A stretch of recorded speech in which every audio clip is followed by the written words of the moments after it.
Hello guys, welcome back to newspaper session. So இன்னைக்கு என்னென்ன news இருக்குன்னு சொல்லிட்டு பார்க்கலாம் சரியா. ஸோ இன்னைக்கு இம்பார்ட்டன்ட் டேஸ் கிடையாது. ஸோ டேரெக்டாக என்ன பண்ணிடலாம் அப்படின்னா நியூஸ் பேப்பருக்குள்ளே போயிடலாம். ஸோ ஃபர்ஸ்ட் நியூஸ் என்ன கொடுத்துருக்காங்க அப்படின்னா ஃபர்ஸ்ட் நியூஸ் பாருங்களேன். Ukrainian minister to visit Delhi due next week for talks likely to invite prime minister Modi to visit Kyiv. அதாவது இங்கே என்ன சொல்கிறாங்க அப்படின்னா ரீட் பண்ண உடனே நமக்கு புரியுது.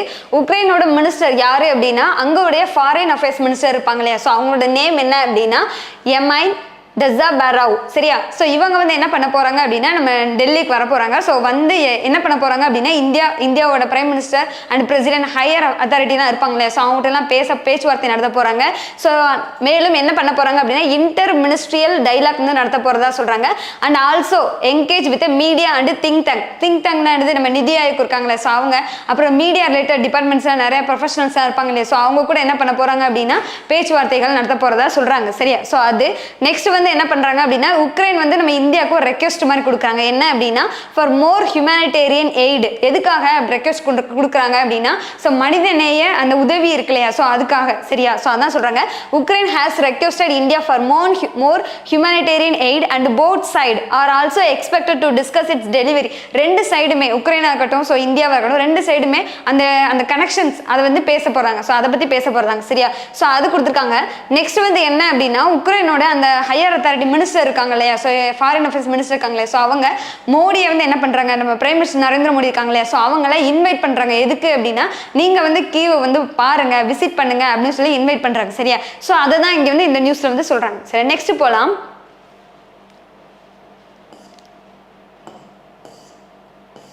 ஸோ நெக்ஸ்ட் என்ன கொடுத்துருக்காங்க அப்படின்னா என்ஜிடி அப்படிங்கிறது என்ன அப்படின்னா நேஷனல் கிரீன் ட்ரைபியூனல். அதான் ஸோ இவங்க வந்து என்ன பண்ணுவாங்க அப்படின்னா ஏதாவது ஒரு ப்ராஜெக்ட் ஸோ ஏதாவது ஒரு இப்போ வந்து கேரளாவில் என்ன ஆச்சு அப்படின்னா அந்த லேண்ட் ஃபில்லால் என்ன ஆச்சு தீ பிடிச்சி என்ன ஆச்சு அப்படின்னா நிறைய புகை கிளம்பிச்சு இல்லையா. ஸோ அங்கே வந்து காற்று நிறையவே ஏர் மாசுபடுது அதாவது காற்று நிறையவே மாசுபடுச்சு அப்படின்னு சொல்லி சொன்னாங்க.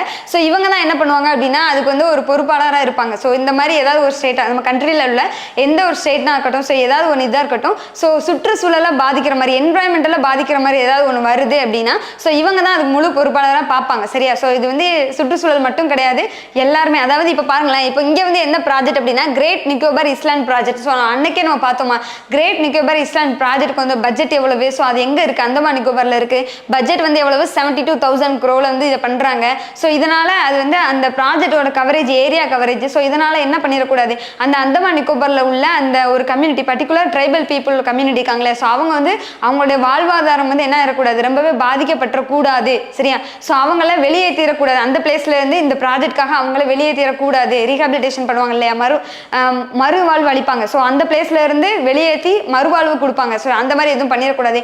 அவங்களுடைய லைஃப்பை அதே இடத்துல மெயின்டைன் பண்ற மாதிரி வச்சுக்கணும். ஸோ அதை தான் இங்க வந்து என்ன பண்றாங்க அப்படின்னா என்ஜிடி இருக்காங்களே நேஷனல் கிரீன் ட்ரைபியூனல். இவங்க வந்து என்ன பண்றாங்க ஒரு பேனல் மாதிரி ஒரு கமிட்டி மாதிரி செட்டப் பண்றாங்க. எதுக்கு டு ரீவிசிட் த கிளியரன்ஸ். அதாவது திரும்ப அந்த இவங்க பண்ண அந்த ஒரு டாக்குமெண்ட் மாதிரி சப்மிட் பண்ண போறாங்க சரியா. கரெக்டா அந்த ப்ராஜெக்ட் இவ்வளோ ஏரியா தான் கவரேஜ் ஆகுதா. ஸோ அங்கே உள்ள பீப்புள் யாருமே ரிமூவ் ஆகாம இருக்காங்களா. ஸோ அதெல்லாமே கரெக்டாக இருக்குதா அப்படின்றதுக்காக ஒரு கிளியரன்ஸுக்காக ரீவிசிட் பண்ண போறாங்க. And given to the great Nicobar island ப்ராஜெக்ட்காக பண்ண போறதா சொல்றாங்க சரியா. ஸோ இது முழுக்க எந்த மினிஸ்டருக்கு கீழே வரும் அப்படின்னா minister of the environment forest and climate change இருக்காங்களே. ஸோ அவங்களுக்கு கீழே வரும். ஸோ அதோட அந்த minister of environment forest and climate change இருக்காங்களே. ஸோ அந்த மினிஸ்டரோட செக்ரட்டரி ஒருத்தவங்க இருப்பாங்கல்ல. ஸோ அவங்க தான் என்ன பண்றாங்க அப்படின்னா இந்த என்ஜிடி இருக்காங்களே அவங்க செட்டப் பண்ற அந்த கமிட்டியோட ஹெட்டா இருப்பாங்க சரியா. ஸோ அவங்க தலைமையில தான் இது வந்து இந்த கமிட்டி மாதிரி செட் பண்ணி இவங்க வந்து அதை பார்க்க போறதா சொல்றாங்க சரியா. ஒரு இன்ஸ்பெக்ஷன் மாதிரி தான் எல்லாமே கரெக்டா இருக்கா அப்படின்னு செக் பண்றதுதான் சரியா. ஸோ நெக்ஸ்ட் போலாம். ஸோ அடுத்து பார்த்தீங்கன்னா என்ன இருக்குது அப்படின்னா எடிட்டோரியல் தான் இருக்குது. எடிட்டோரியலில் என்ன இருக்குது அப்படின்னா ஃபர்ஸ்ட் எடிட்டோரியல் ரொம்ப இம்பார்ட்டன்ட் சரியா. ஸோ என்ன எடிட்டோரியல் பாஸ் அண்ட் எஃபெக்ட் அப்படின்னு இருக்கு. பாஸ் நம்ம என்ன கேள்விப்பட்டிருப்போம் காஸ் அண்ட் எஃபெக்ட் தான் கேள்விப்பட்டிருப்போம். பட் இங்கே வந்து பாஸ் அண்ட் எஃபெக்ட்னு இருக்கு சரியா. இப்போ வந்து எதை பாஸ் பண்ணியிருக்காங்க அதனால என்ன விளைவு ஸோ அதை பார்ப்போம். ஸோ பாஸ் அப்படிங்கிறது வந்து நம்ம தொடர்ந்து 2 நாளாக நீங்கள் நியூஸ் பேப்பர் ரீட் பண்ணியிருந்தீங்கன்னா தெரிஞ்சிருக்கும். RBI ரிசர்வ் பேங்க் ஆஃப் நேற்று தான் பார்த்தோம். ரிசர்வ் பேங்க் ஆஃப் இந்தியா வந்து என்ன பண்ணியிருந்தாங்க அப்படின்னா அவங்களுடைய ரெப்போ ரேட் அந்த by monthly monetary policy committee இருக்காங்க இல்லையா, ஸோ அவங்க வந்து என்ன பண்ணியிருந்தாங்க, அந்த கமிட்டியில் பேசி என்ன பண்ணியிருந்தாங்க, ரெப்போ ரேட்டை வந்து அன்சேஞ்ச், அதாவது சேஞ்ச் பண்ணாமல் அதே இடத்துல ரீட்டெயினாக 6.5% இருக்கணும் அப்படின்னு சொல்லிட்டு பாஸ் பண்ணி வச்சுருந்தாங்க சொல்லி பார்த்தோமா. ஸோ அதான் என்னது இங்கே நடக்கிற அந்த பாஸ் எஃபெக்ட் அப்படிங்கிறதுனால எதனால அந்த இது கொண்டு வந்திருக்காங்க, ஸோ அதோட விளைவு என்னவா இருக்கும் அதை பார்ப்போமா. ஃபர்ஸ்ட் பாருங்க, ஸோ இது வந்து என்ன ஆகுது, anonymously wisely decide to apply the temporary pass. இது வந்து என்ன பண்ணிருக்காங்க, ரிமைனர் பெர்மனண்டா பாஸ் பண்ணல, டெம்பரவரியா தான் பாஸ் பண்ணிருக்காங்க. எதுக்காக, to its inflation battling monetary policy tightening by keeping the repo rate unchanged. So அந்த இன்ஃப்ளேஷன் வந்து அதிகமாக கூடாது. ஏற்கனவே அந்த 6.5% வர்றதுக்கு முன்னாடி என்ன பண்ணியிருந்தாங்க அப்படின்னா சம் பாயிண்ட்ல இருந்தா இன்க்ரீஸ் பண்ணி 6.5% வச்சாங்க. அப்போ வந்து என்ன சொல்லியிருந்தாங்க, நிறைய பேரோட கருத்து என்னவா இருந்துச்சு அப்படின்னா இதனால இன்ஃப்ளேஷன் அதிகமாகும் அப்படின்னு தான் கருத்து இருந்துச்சு. ஸோ இப்போவும் நிறையவே பிரச்சனை இருக்கு நாட்டில். ஸோ அந்த பிரச்சனையிலையும் நம்ம வந்து என்ன பண்ணோம், அதாவது ரெப்போ ரேட் இன்க்ரீஸ் பண்ணோம்னா நிறைய இன்ஃப்ளேஷன் வரும் இல்லையா. ஸோ அது இப்போ என்னென்ன பிரச்சனை எல்லாம் இருந்துச்சு, ஸோ என்னென்ன டார்கெட் அப்படின்னா ரீட்டைல் இன்ஃப்ளேஷன்ல நம்மளோட டார்கெட் வந்து எவ்வளோ அப்படின்னா 4% இருக்கணும். ஸோ அது ஒன்று. நெக்ஸ்ட் வந்து என்ன அப்படின்னா இந்த பேங்கிங் செக்டார்ல வந்து டர்மாயில் அதிகமாக இருக்குது அப்படின்னு சொல்றாங்க. உலக லெவல்லையே இப்போ யூஎஸ்ல உள்ள 2 பேங்க் வந்து என்ன ஆச்சு, கொலாப்ஸ் ஆச்சுன்னு சொல்லி பார்த்தோம். ஸோ அதனால நிறைய பேங்கிங் செக்டார்ல வந்து என்ன ஆச்சு அப்படின்னா சென்செக்ஸ்ல இருக்கட்டும் ஷேரா இருக்கட்டும் என்ன ஆச்சு, குறைஞ்சிச்சுன்னு சொல்லி பார்த்தோமா. ஸோ அதுதான் என்ன சொல்றாங்க, பேங்கிங் செக்டார் டர்மாயில் அப்படின்னு சொல்றாங்க. சரியா.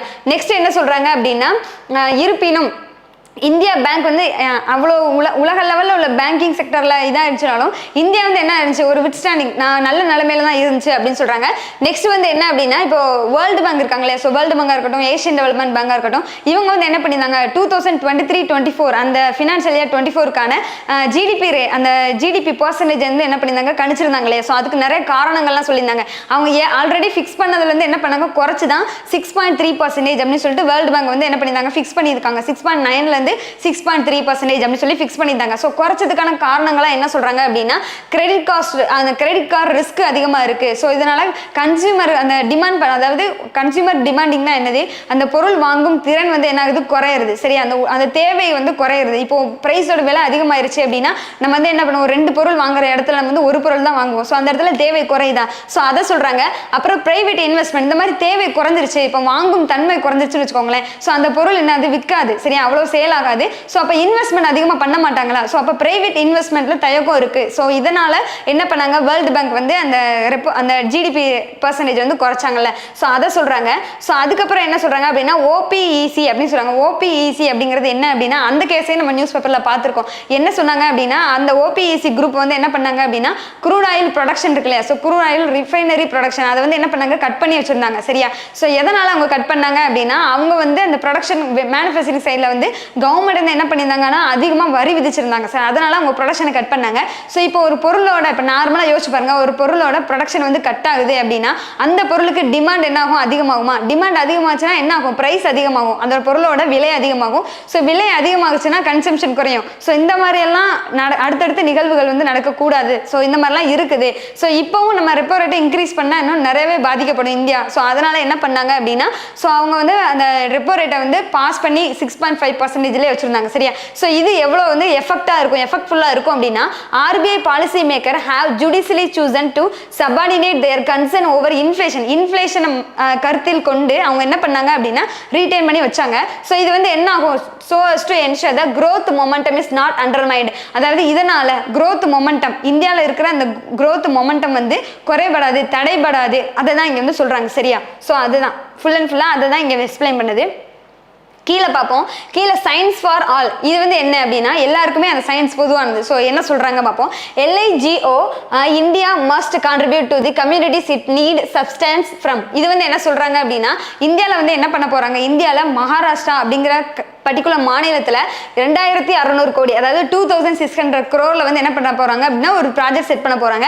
அந்த ப்ராஜெக்ட் பேர் என்ன அப்படின்னா LIGO தான். ஸோ LIGOனா எக்ஸ்பான்ஷன் என்ன அப்படின்னா laser interferometer gravitational wave observatory தான். அதை என்ன சொல்லுவாங்க அப்படின்னா LIGOன்னு சொல்லுவாங்க. ஸோ இது மேஜரா எந்த டிபார்ட்மெண்ட் எந்த டொமைனை சேர்ந்தது அப்படின்னா அஸ்ட்ரானமி ஸ்பேஸ் அந்த மாதிரி ஒரு டொமைனை சேர்ந்த ஒரு ப்ராஜெக்ட் தான். சரியா. அது வந்து அதுக்குன்னு ஒரு ப்ராஜெக்டை மகாராஷ்டிராவில் வந்து நிறுவ போறாங்க. பட்ஜெட் பார்த்துக்கோங்க 2600 crore. சரியா. இதுக்கு முன்னாடி இது எங்க இருந்துச்சு, ஆபரேஷனல் எங்க இருந்துச்சு அப்படின்னா யூஎஸ்ல ட்வின் சொல்லுவாங்க. சரியா. பாருங்களேன், யூஎஸ்ல வந்து இது இருந்துச்சுன்னு சொல்றாங்க. ஸோ இது வந்து பின்னா இருந்துச்சு. 2 இது எங்க இருக்கு அப்படின்னா யூஎஸ்ல தான் இருந்திருக்கு. ஸோ 2016ல இருந்து ஸ்டார்ட் பண்ணியிருக்காங்க அங்க யூஎஸ்ல, அமெரிக்கால.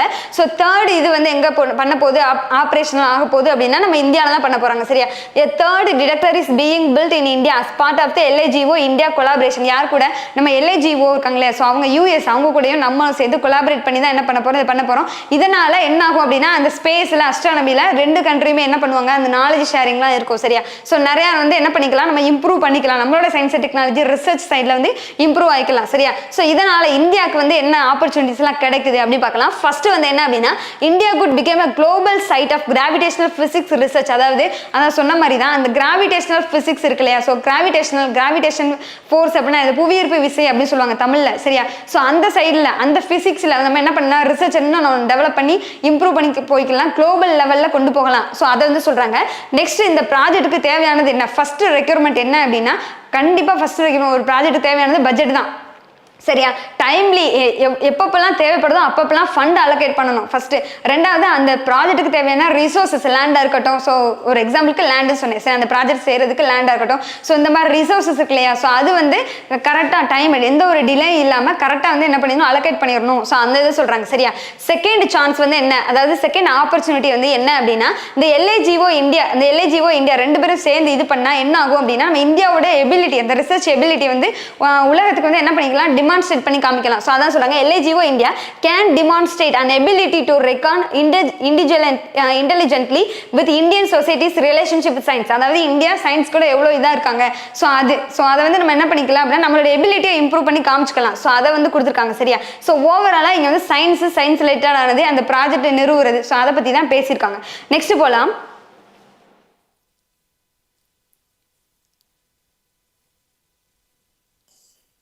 ஸோ அடுத்து என்ன ரொம்பவே இம்பார்ட்டன்ட், நேஷனல் ஆஃபீஸில் கூட வரும்.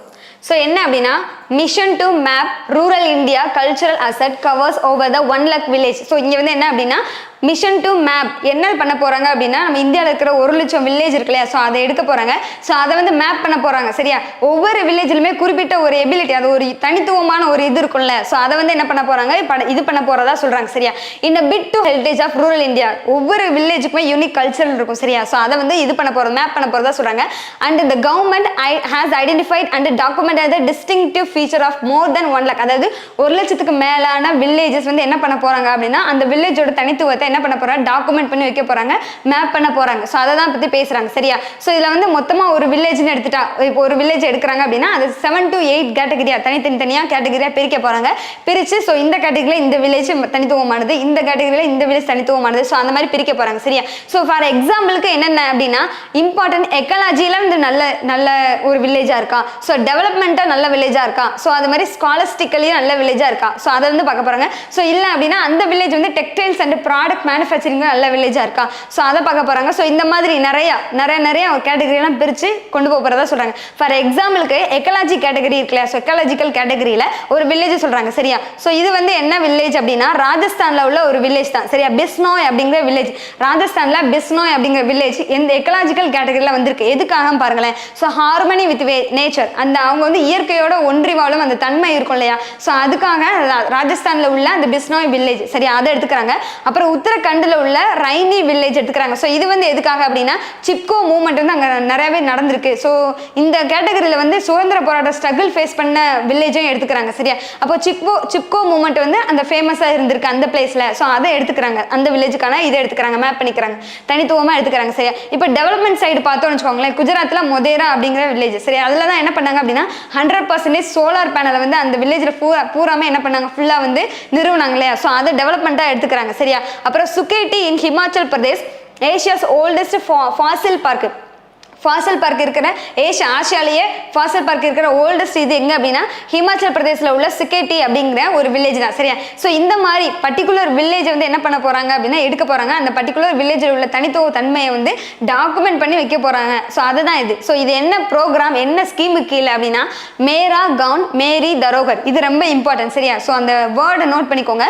மேரா கவுன் மேரி தரோகர் அப்படிங்கிறது இங்கிலீஷ்ல என்ன அப்படின்னா மை வில்லேஜ் மை ஹெரிட்டேஜ். சரியா? ஸோ அதான் சொல்றாங்க. இந்த programme of the national mission for cultural mapping. So அதான் அந்த நோட் பண்ணிக்கோங்க, national mission for cultural mapping. So அதோட ஒரு ப்ரோக்ராம் தான் என்ன அப்படின்னா மேரா கான் மேரி தரோகர் அப்படிங்கிறது. ஸோ அதில் இந்த மாதிரி இப்போ இந்த குறிப்பிட்ட வில்லேஜ் சொன்னாங்க இல்லையா, ஸோ எக்ஸாம்பிள் அதான் கேட்பாங்க. கரண்ட் அஃபேர்ஸில் மொதேரா வந்து எதுக்கு ஃபேமஸ், ஸோ அதே மாதிரி ஹிமாச்சல் பிரதேசில் சுக்கேட்டி எதுக்கு ஃபேமஸ், உத்தரகாண்டில் உள்ள ரைனி வில்லேஜ் எதுக்கு ஃபேமஸ். ஸோ இது மாதிரி கேட்பாங்க. சரியா, ரீட் பண்ணி வச்சுக்கோங்க. சரியா, நோட் பண்ணி வச்சுக்கோங்க. ஸோ நெக்ஸ்ட் போகலாம். ஸோ நெக்ஸ்ட் பிஸ்னஸ் நியூஸில் ஃபர்ஸ்ட் நியூஸ் பாருங்க, ட்ரக் மேக்கர்ஸ். இங்கேருந்து ட்ரக் மேக்கர்ஸ்னா நமக்கு வந்து டபுள் மீனிங்காக வேறு ஏதோ தோணும். ஸோ ட்ரக் மேக்கர்ஸ்ங்கிறது இங்கேருந்து என்ன அப்படின்னா மருந்து பொருள் தயாரிப்பாங்க இல்லையா, ஸோ அவங்க தான் என்ன சொல்லுவாங்கன்னா ட்ரக் மேக்கர்ஸ் சொல்கிறாங்க. Get more time to join track and trace system for exports. இது வந்து என்ன பண்ண போகிறாங்க அப்படின்னா அந்த ட்ரக் மேக்கர்ஸ் இருக்காங்க இல்லையா, ஸோ அவங்க வந்து அவங்களுடைய ப்ராடக்ட்டை எக்ஸ்போர்ட் பண்ணுறது. மருந்து பொருள் அப்படின்னாலே அந்த மருந்து பொருளை எக்ஸ்போர்ட் பண்ணுறதா இருக்கட்டும், அதுக்கான அந்த பேட்டர்ன்ஸ் இருக்கும் இல்லையா, இந்த பொருள் இந்த மருந்தை வந்து இப்படி தான் தயாரிக்கணும், ஸோ இந்த அளவில் தான் தயாரிக்கணும், சம் பேட்டர்ன்ஸ்லாம் இருக்கும். அந்த பேட்டர்ன்ஸாக இருக்கட்டும், மருந்து பொருளுக்கான ஃபார்முலாஸாக இருக்கட்டும், ஸோ இதெல்லாம் என்ன பண்ண போகிறாங்க, எக்ஸ்போர்ட் பண்ண போகிறாங்க. அதில் உள்ள டீட்டெயில்ஸ் அதை தான் இங்கே வந்து கொடுத்துருக்காங்க. சரியா, டிஜிஎஃப்டி எக்ஸ்டென்ஸ் த டெட்லைன். டிஜிஎஃப்டிங்கிறது வந்து அந்த ட்ரக் மேனுஃபேக்சர் பண்ணுறாங்க இல்லையா, ஸோ அதோட ஒரு ஹையர் அத்தாரிட்டி, ஒரு ஆர்கனைசேஷன். இவங்க தான் என்ன பண்ணுறாங்க அப்படின்னா டெட்லைனை வந்து எக்ஸ்டெண்ட் பண்ணி கொடுக்குறாங்க. எப்போ வரையா அப்படின்னா ஆகஸ்ட் 1 வரை எக்ஸ்டெண்ட் பண்ணுறாங்க. எதுக்கு, manufacturers granted time for ensuring the data pertaining to maintaining the parent child relationship நல்லா இருக்குதா, ஸோ அது கரெக்டாக மெயின்டைன் ஆகுதா அதுக்காகவும். And packaging levels of export of drug formulation. ட்ரக்குக்கான அந்த மருந்துக்கான ஃபார்முலேஷன் இருக்கு இல்லையா, ஸோ அது வந்து கரெக்டாக எக்ஸ்போர்ட் ஆகி பேக்கேஜ் ஆகி கரெக்டாக எக்ஸ்போர்ட் ஆகுதா, ஸோ இதெல்லாம் கரெக்டாக மெயின்டைன் ஆகுதா அப்படின்னு பார்க்கறதுக்கு தான் டைம் எக்ஸ்டெண்ட் பண்ணி கொடுத்துருக்காங்க. சரியா, செகண்ட் பாயிண்ட் நோட் பண்ண வேண்டியது, long delayed system is intended to. இது வந்து ரொம்பவே ஒரு பெரிய ப்ராசஸ் தான். ஸோ ஆகஸ்ட் 1 வரை என்ன பண்ணிக்காங்க, டைம் வந்து எக்ஸ்டெண்ட் பண்ணி கொடுத்துருக்காங்க. ஸோ இது வந்து ரொம்ப பெரிய project. So long delayed system is intended to help address the counterfeiting and product recalls. அல்ல ஏதாவது சேலஞ்சஸ் வரக்கூடாது, அதுக்காக தான் டைம் வந்து எக்ஸ்டெண்ட் பண்ணி கொடுக்குறாங்க. சரியா, next DGFT extend the start date for implementation of both SSI and non SSI manufacturing ட்ரக்னு சொல்றாங்க. ஸோ எஸ்எஸ்ஐ அப்படிங்கிறது என்ன அப்படின்னா ஸ்மால் ஸ்கேல் இண்டஸ்ட்ரி தான் என்ன சொல்லுவாங்க அப்படின்னா எஸ்எஸ்ஐ சொல்லுவாங்க. நான் எஸ்எஸ்ஐனா அவங்க ஸ்மால் ஸ்கேல் இண்டஸ்ட்ரி தவிர்த்து பெரிய கம்பெனிஸ்லாம் இது பண்ணுவாங்க இல்லையா, ஸோ அந்த கம்பெனி அதெல்லாம் என்ன சொல்லுவாங்க இது. ஸோ இவங்க ரெண்டு பேரும் எஸ்எஸ்ஐயாக இருக்கட்டும், நான் எஸ்எஸ்ஐ மேனுஃபேக்சர் ட்ரக்ஸ் இருக்கு இல்லையா, ஸோ இதை வந்து எக்ஸ்போர்ட் பண்ணுறதுக்கான டேட்டா எக்ஸ்பெண்ட் பண்ணி கொடுத்துருக்காங்க. ஸோ அது பாருங்க, ஃபார்மெக்சில் டைரக்டர் ஜெனரல், ஃபார்மெக்சிலோட டைரக்டர் ஜெனரல் பேர் நோட் பண்ணிக்கோங்க, பாஸ்கர். சரியா, பாஸ்கர் அந்த பேர் நோட் பண்ணிக்கோங்க. அவர் வந்து என்ன பண்ணிக்காரு, ஃபர்தராக எதுவும் டிலே இருக்கக்கூடாது, ஸோ இந்த டைம்குள்ள கரெக்டாக முடிக்கணும், ஃபர்தர் டிலே எதுவும் இருக்கக்கூடாது அப்படிங்கிறத மெயின்டைன் பண்ணி கொண்டு போறாரு. Next initially secondary and tertiary packaging to be brought under the barcode based. இது வந்து நோட் பண்ணிக்கோங்க. மூணாவது பாயிண்ட் ரொம்ப important. Secondary and territory package இருக்கு இல்லையா, ஸோ அதை வந்து எது கீழே கொண்டு வராங்க அப்படின்னா barcode based tracking and tracing சிஸ்டம்ல கொண்டு வராங்க. ஸோ அதை நோட் பண்ணிக்கோங்க. சரியா, ஸோ அதான் என்னது ஓவரால் இதில் கொடுத்தது. ஸோ செகண்ட் பாருங்களேன், இன் பிரீஃப்ல second news, Sundaram fasteners bag GM suppliers award for 10th time. அதாவது எத்தனாவது டைம், 10th டைம் கன்சிக்யூட்டிவா யார் வாங்குறா அப்படின்னா சுந்தரம் ஃபாஸ்னர்ஸ் அவங்க தான் வாங்குறாங்க. சரியா, இந்த power train components division of அதாவது சுந்தரம் ஃபாஸ்னர்ஸ் லிமிடெடோட அந்த பவர் ட்ரெயின் காம்பனன்ட்ஸ் டிவிஷன் இருக்காங்களே, ஸோ அவங்க தான் என்ன பண்றாங்க 10வது டைமா அந்த அவார்டு வந்து supplier of the year award வந்து வாங்குறாங்க. சரி, அந்த பாயிண்ட் நோட் பண்ணிக்கோங்க. சுந்தரம் ஃபாஸ்னர்ஸ் லிமிடெடுக்கு தான் என்ன கிடைச்சிருக்கு, அந்த லிமிட் கம்பெனியோட எந்த டிவிஷன் கிடைச்சிருக்கு, பவர் ட்ரெயின் காம்பனன்ட் டிவிஷனுக்கு தான் கிடைச்சிருக்கு. 10வது டைம் கிடைச்சிருக்கு. என்ன அவார்ட்னா supplier of the year award. சரியா, அதை நோட் பண்ணிக்கோங்க. ஜிஎம்ங்கிறது வந்து என்ன அப்படின்னா ஜெனரல் மோட்டார்ஸ். சரியா, ஜிஎம்மோட அவார்டுக்கு சொல்லியிருக்காங்கல்ல, ஜெனரல் மோட்டாரோட அவார்டு. சரியா, ஜிஎம்ங்கிற எக்ஸ்பான்ஷன் பார்த்தாச்சு. Next compressed natural gas and piped natural gas prices may fall. எவ்வளோ அப்படின்னா 9% to 11% says the CRISIL rating. இது வந்து என்ன சொல்றாங்க அப்படின்னா அந்த கேஸ் இருக்கு இல்லையா, கம்ப்ரஸ்டு நேச்சுரல் கேஸாக இருக்கட்டும் இல்லை பைப்டு நேச்சுரல் கேஸாக இருக்கட்டும், ஸோ இதுக்கு வந்து வீட்டுக்கு தான் தேவைப்படும் இல்லை, ஸோ அந்த மாதிரி கேஸ்லாம் இருக்கு இல்லையா, ஸோ அதுக்கு வந்து என்ன பண்ணுறாங்க அப்படின்னா அதோட விலை வந்து 9 to 11% வந்து குறைய வாய்ப்பு இருக்குது அப்படின்னு யார் சொல்கிறா, கிறிசில் ரேட்டிங் வந்து சொல்கிறாங்க. சரியா, ஸோ இது வந்து பழைய அந்த ரெஜிமே அந்த பழைய இதை வந்து ஃபாலோ பண்ணியிருந்தா என்ன இருக்குன்னா ப்ரைஸ் லெவல் இன்க்ரீஸ் ஆயிருக்கும். ஸோ இவங்க வந்து என்ன பண்ணியிருக்காங்க அப்படின்னா இதுக்குன்னு ஒரு கமிட்டி இருப்பாங்க. சரியா, அந்த கமிட்டியோட நேம் நோட் பண்ணிக்கோங்க, கிருத்தி பரிக் கமிட்டி. இவங்க தான் என்ன பண்றாங்க அப்படின்னா இந்த கேஸோட பிரைஸ் எல்லாம் ரிவைஸ் பண்ணி புதுசாக கொண்டு வந்தது. இவங்க ரிவைஸ் பண்ணதுனால தான் என்ன ஆகுது அப்படின்னா பிரைஸ் லெவல் வந்து கம்மியாகிறதுக்கான வாய்ப்பு இருக்கு அப்படின்னு சொல்றாங்க. சரியா, அதான் இதுல இருந்து கொடுத்தது. சரியா, நெக்ஸ்ட் போலாம். இதனால என்ன ஆகும்? ஸோ இதனால இவங்க வந்து இந்த மாதிரி பிரைஸ் வந்து ஃபால் ஆகுதுன்னு சொல்றாங்களா, இதனால என்ன ஆகும் அப்படின்னா போட்டித்தன்மை, ஒரு கம்பெனிக்கு இன்னொரு கம்பெனிக்கு நடுவில் போட்டித்தன்மை நிலைச்சிருக்கிறதுக்கான ஒரு இது இருக்கும். அதே மாதிரி கன்சியூமர் டிமாண்ட் வந்து அதிகம் இருக்கும்ல, தேவை வந்து இப்போ ஒரு விலை குறையுதுன்னா நம்ம வந்து டக்குன்னு என்ன பண்ணுவோம், ஸோ 10 ரூபாயில் ஒரு பொருள் இப்போ 5 ரூபாய்க்கு வித்துச்சு, நம்ம என்ன பண்ணுவோம், டக்குன்னு 2 பொருள் வாங்குவோம்ல. ஸோ டிமாண்ட் வந்து அதிகமாகும் அப்படிங்கிற மாதிரி சொல்றாங்க. சரியா, எக்கனாமிக்காக நல்லா இருக்கும் அப்படிங்கிற மாதிரி சொல்றாங்க. ஸ்போர்ட்ஸில் வந்து என்ன அப்படின்னா இன்னைக்கு வந்து ஸ்போர்ட்ஸில் அவ்வளோவா இம்பார்ட்டன்ட் எதுவும் இல்லை, மேக்ஸிமம் ஐபிஎல் பற்றி தான் கொடுத்துருக்காங்க ஃபுல் அண்ட் ஃபுல்லாக. ஸோ ஐபிஎல்லுமே நம்ம வந்து செமிஃபைனலோ இல்லை குவார்டர் ஃபைனலோ அதுக்கப்புறம் வந்து ஃபைனல் மேட்ச் தான் மேஜர் இம்பார்ட்டன்ட். சரியா, ஸோ சின்ன சின்ன மேட்ச்லாம் வின் பண்ணுறது அதெல்லாம் அந்த அளவுக்கு இம்பார்ட்டன்ட் கிடையாது. சரியா, ஸோ அதனால் எல்லா நியூஸும் ரீட் பண்ணி பாருங்கள். நெக்ஸ்ட் ஒரு இன்ட்ரெஸ்டிங் கண்டென்ட்டோட நான் உங்களை மீட் பண்ணுறேன். Thank you so much.